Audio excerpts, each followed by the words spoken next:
ಎಲ್ರಿಗೂ ನಮಸ್ಕಾರ. ನಾನಿವತ್ತು ವೆಜ್ಜಿ ಮ್ಯಾಗಿ ಮಾಡ್ತಾಯಿದ್ದೀನಿ. ಫಸ್ಟ್ ನಾನು ನೀರು ಕಾಯೋದಕ್ಕೆ ಇಟ್ಕೊಂಡಿದ್ದೆ. ಅದಾದಮೇಲೆ ನೀರು ಚೆನ್ನಾಗಿ ಕುದಿದ ಮೇಲೆ ಅದಕ್ಕೆ ಮ್ಯಾಗಿನ ಆ್ಯಡ್ ಮಾಡಿದೆ, ಸೊ ದಟ್ ಮ್ಯಾಗಿನ ಬೇಯಿಸ್ಕೊಳ್ಳೋದಕ್ಕೋಸ್ಕರ.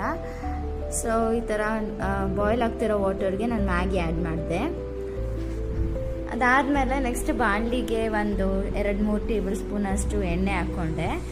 ಅದಾದಮೇಲೆ ಒಗ್ಗರಣೆಗೆ ಸಾಸಿವೆ ಹಾಕ್ಕೊಂಡೆ.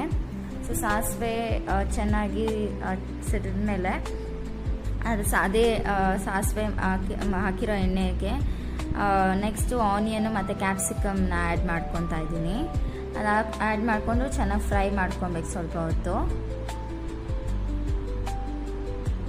ಅದಾದಮೇಲೆ ಇದೇ ಕ್ಯಾಪ್ಸಿಕಮ್ ಮತ್ತು ಆನಿಯನ್ಗೆ ಟೊಮೆಟೊ ಆ್ಯಡ್ ಮಾಡಿಕೊಂಡೆ.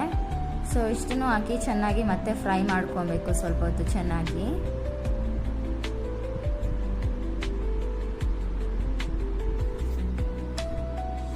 ಅದಾದಮೇಲೆ ಈ ಥರ ಸ್ವಲ್ಪ ಹೊತ್ತು ಚೆನ್ನಾಗಿ ಫ್ರೈ ಮಾಡ್ಕೊಂಡ್ಮೇಲೆ ಇದಕ್ಕೆ ಮ್ಯಾಗಿ ಮಸಾಲಾನ ಆ್ಯಡ್ ಮಾಡಿಕೊಂಡೆ ಇದ್ರ ಜೊತೆಗೆ.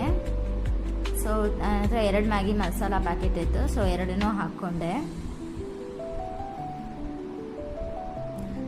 ಅದಾದಮೇಲೆ ರುಚಿಗೆ ತಕ್ಕಷ್ಟು ಉಪ್ಪನ್ನು ಕೂಡ ಇದಕ್ಕೆ ಆ್ಯಡ್ ಮಾಡಿಕೊಂಡೆ. ಇದೆಲ್ಲ ಆ್ಯಡ್ ಮಾಡಿಕೊಂಡು ಚೆನ್ನಾಗಿ ಮಿಕ್ಸ್ ಮಾಡಿಕೊಂಡು ಇನ್ನೂ ಸ್ವಲ್ಪ ಹೊತ್ತು ಫ್ರೈ ಮಾಡ್ಕೊಬೇಕು.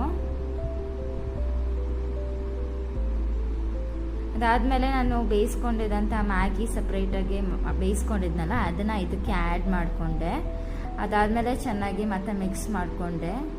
ಈ ವೆಜಿಟೇಬಲ್ಸ್ ಜೊತೆ ಈ ಬೇಯಿಸ್ಕೊಂಡಿರೋಂಥ ಮ್ಯಾಗಿ ಕೂಡ ಮಿಕ್ಸ್ ಮಾಡಿ ಚೆನ್ನಾಗಿ ಸ್ವಲ್ಪ ಹೊತ್ತು ಮಿಕ್ಸ್ ಮಾಡ್ಕೊಬೇಕು. ಸೊ ಇದಾದಮೇಲೆ ರೆಡಿ ಆಯಿತು ನಮ್ಮ ವೆಜಿಟೇಬಲ್ ಮ್ಯಾಗಿ. ಸೊ ಅದಾದಮೇಲೆ ಇದನ್ನ ಪ್ಲೇಟಿಗೆ ಹಾಕ್ಕೊಂಡೆ. ಆಮೇಲೆ ಟೇಸ್ಟ್ ಮಾಡಿದೆ. ಸೊ ತುಂಬ ಟೇಸ್ಟಿಯಾಗಿತ್ತು. ಸೊ ಪ್ಲೇನ್ ಮ್ಯಾಗಿಗಿಂತ ಈ ಥರ ವೆಜಿಟೇಬಲ್ ಮ್ಯಾಗಿ ತುಂಬ ಚೆನ್ನಾಗಿರುತ್ತೆ ಆ್ಯಂಡ್ ತುಂಬ ಟೇಸ್ಟಿಯಾಗಿರುತ್ತೆ. ನೀವು ಕೂಡ ಟ್ರೈ ಮಾಡಿ.